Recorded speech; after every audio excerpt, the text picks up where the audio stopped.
What's up, guys? Today we'll be doing an unboxing and small review of Tom Ford Ombré Leather.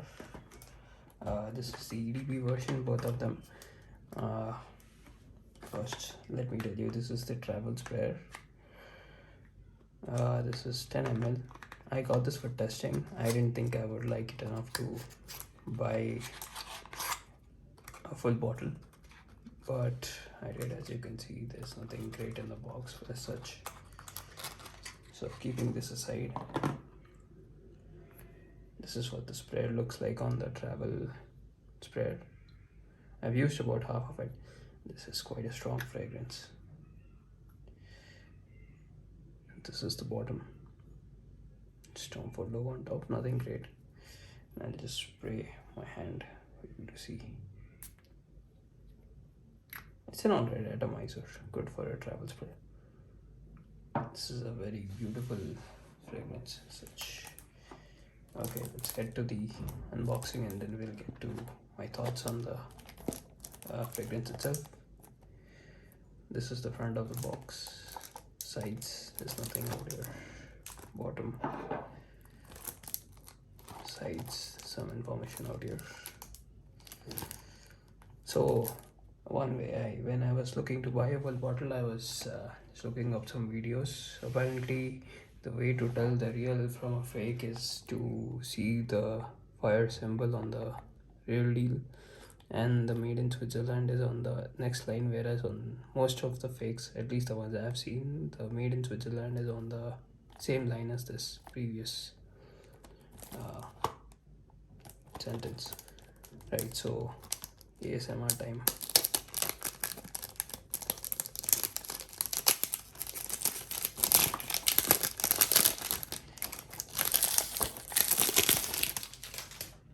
So yeah, once again, this is the box. This is a 100 ml bottle. Tom Ford logo on top.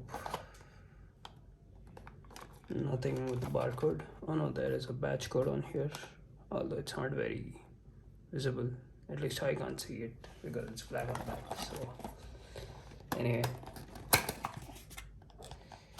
here we go.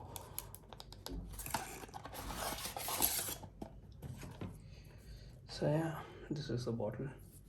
I've seen the bottle before quite a few times. Slightly heavy cap, there's nothing inside. Slightly heavy. This is Tom Ford Ombré Leather on a leather plaque sort of thing. Of course, this is not really leather, so yeah, it's a matte black bottle. Let's see if one can see the juice inside. Yeah, maybe not really, but maybe perhaps in a dark room it might be more visible. Yeah, it's not. Anyhow, this is the bottom of the bottle. It says made in Switzerland, the concentration EDP, the quantity. Surprised there's no batch code on this, or it might be on the sticker itself, but I can't see it. Let's see. There is a batch code on this. It's done in white ink. So yeah, I mean, this also has a batch code on the box, but it's fairly visible. Anyhow, let's get to the comparisons with the Parfum version.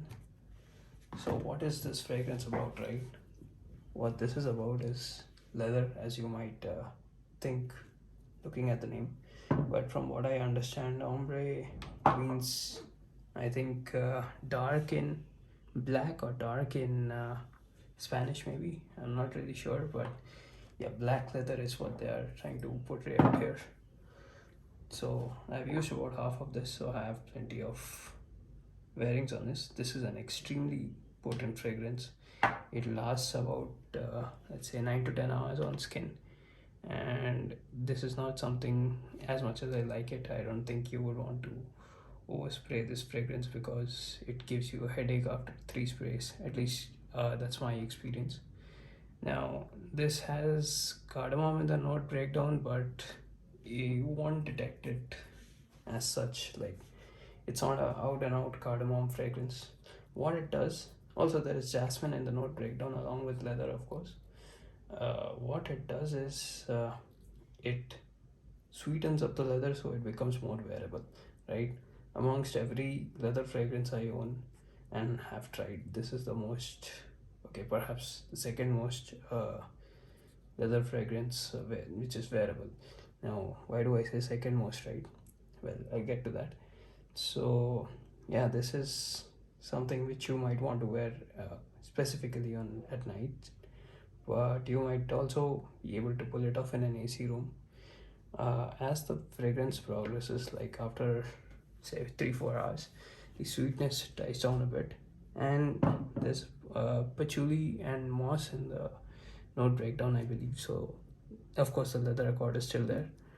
Uh, what happens is the sweetness dries down and the leather takes over, right? But this is the leather accord you get from. It's quite similar to what you would get from a new car, suppose a luxury car, whereas there is leather fragrances such as this. This is an iris and leather fragrance. This is animalic in nature and not really as wearable as this. Now, the reason I said this is the second most wearable leather fragrance is because the Parfum version of this, funnily enough, is more airy and lighter than the EDP. So if you're wearing that, you could potentially pull it off even in the day, right? The thing is, the Parfum version, which I have tried from a sample, I don't have it anymore.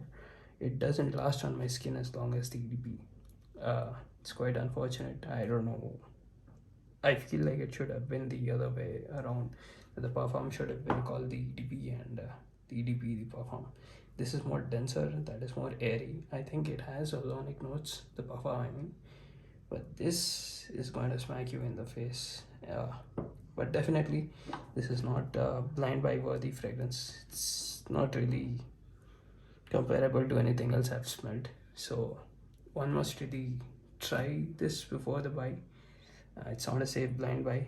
If you like the leather accord on your, let's say, jacket, car seats, or whatever, then you might want to pick up perhaps a tester. Of course, if you can buy a decant, that's more value for money. But yeah, this is the official tester in case you are interested. But yeah, that's about it.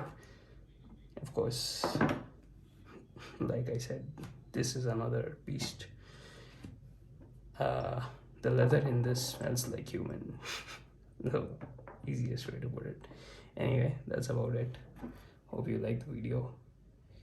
Do share, like, and subscribe. Thank you very much. Peace.